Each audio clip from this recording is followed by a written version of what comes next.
Oi, gente, tudo bom? Vocês lembram da massa de 4 ingredientes que eu postei semana passada? Eu finalmente entendi pra qual receita que ela vai funcionar e muito melhor, e tem a versão sem glúten também. Sempre que possível, eu gosto de trazer aqui pro canal uma receita mais prática, porque na vida real eu só faço coisa mais complexa quando eu tô muito inspirada. Então essa coisa de receita de 2, 3, 4 ingredientes, eu acho a ideia bem legal, mas o cinnamon roll da semana passada pode ser um pouquinho chatinho de fazer se você não tiver no seu melhor dia, mas com esses mesmos ingredientes você consegue fazer um pãozinho, inclusive sem glúten. São 4 ingredientes: iogurte grego, farinha, fermento e sal. Aí eu ajeitei as proporções da receita da semana passada e pra mim funcionou muito bem usar 1,5 xícaras de farinha de trigo para cada xícara de iogurte grego. Mas antes de misturar esses dois ingredientes, você tem que acrescentar fermento químico, aquele de bolo mesmo, e sal na farinha. As quantidades certinhas estão aqui no box de informações, igual eu sempre deixo. Aí depois o segredo é mexer o máximo possível com a espátula. Isso porque pra mim aqui tá muito calor, então só de eu encostar a mão na massa, ela já dá uma desandada. Mas aqui eu tô, no auge do verão. Se você tiver num lugar que não seja o deserto do Saara, tenta começar a receita com as quantidades que eu indiquei aqui e vai acrescentando farinha aos poucos, caso seja necessário. No fim, eu acabei usando a 1,5 xícaras que eu falei, mais umas 4 colheres de sopa. Mas isso porque tava 39 graus na hora. Quando eu testei essa receita de noite, foi muito mais fácil de fazer. Então, quando você sentiu que misturou o máximo possível com a espátula, vai com a mão. E como eu disse, a massa pra mim foi meio que derretendo. E a versão sem glúten no fim foi muito mais fácil de fazer, o que é uma coisa, né, um pouco diferente. Quando eu senti que chegou no melhor ponto possível, afinal, né, não dá pra ficar o dia inteiro fazendo a massa, eu cortei ela em 4 pedaços e cada pedacinho desse vai virar um pãozinho. À medida que eu mexo a massa, eu preciso acrescentar mais farinha pra não derreter tudo. Quando eu senti que cheguei num ponto assim, no melhor possível, eu faço um furinho no meio, já que o bagel, né, esse pãozinho, ele tem esse formato com furinho no meio, né, tipo uma rosquinha. Mas não faça igual a mim, o furo que eu fiz ficou muito pequeno, assim, porque se você coloca o fermento no forno, ele vai assar e meio que vai fechar o furinho ali que você fez. Faz diferença no gosto do pão? Não. Cada pãozinho que eu vou fazendo e terminando, eu já coloco numa forma com papel manteiga.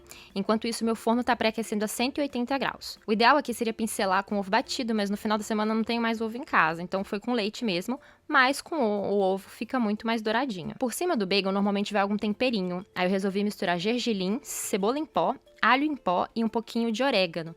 E se você quiser o pão bem salgadinho, na hora de fazer a massa tem que meio que dobrar a quantidade de sal, tá? Porque o sabor do jeito que eu fiz fica bem neutro. Depois disso, o forno por mais ou menos 15 minutos ou até dourar. O meu forno é elétrico, como eu disse, às vezes faz uma diferença pro forno a gás. A versão sem glúten tem os mesmos ingredientes com uma pequena diferença na proporção de farinha para iogurte. Para cada xícara de iogurte que eu usei na receita, eu coloquei 2 de mix sem glúten, que é aquela mistura de farinha sem glúten que é usada para bolo. Lembrando que cada marca, né, tem um mix diferente, com farinhas diferentes, então efeitos diferentes. O meu, no caso, é o mix da Char, mas eu só queria falar isso pra deixar claro que o mix é pra bolo, não aquele pra pão. E aí é o mesmo processo, você mistura o máximo possível com a espátula, em algum momento você coloca a mão na massa. A textura dessa massa sem glúten é muito diferente, é tipo uma argila, o que facilitou muito a hora de fazer a forma do pão, né? Faz igual, você divide em 4 e enrola cada pãozinho, faz um furo no meio, sempre dando aquela ajeitadinha pra não ficar, sei lá, um pão horroroso.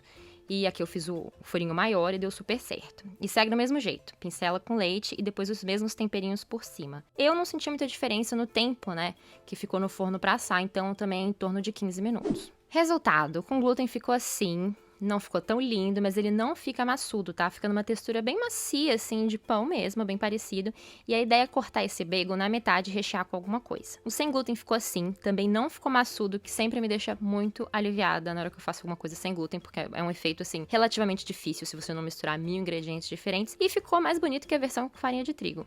Pra montar uma lancheira que não fique tão pesada, tá calor, né? Eu peguei morango e pepino, os dois lavados, e cortei de uma forma que caiba ok no pote.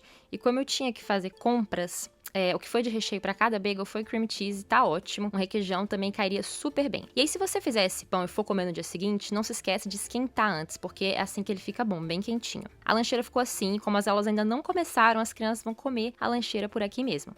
Eu espero que você tenha gostado desse vídeo. Não se esquece de se inscrever caso não seja inscrito, porque agora com o final das férias vem muito mais vídeo por aí. Se você resolver fazer essa receita, me marca lá no Instagram ou me avisa por aqui. E se você quiser mais conteúdo de lancheiro ou outras coisas, eu tenho várias playlists aqui no canal. Até o próximo vídeo.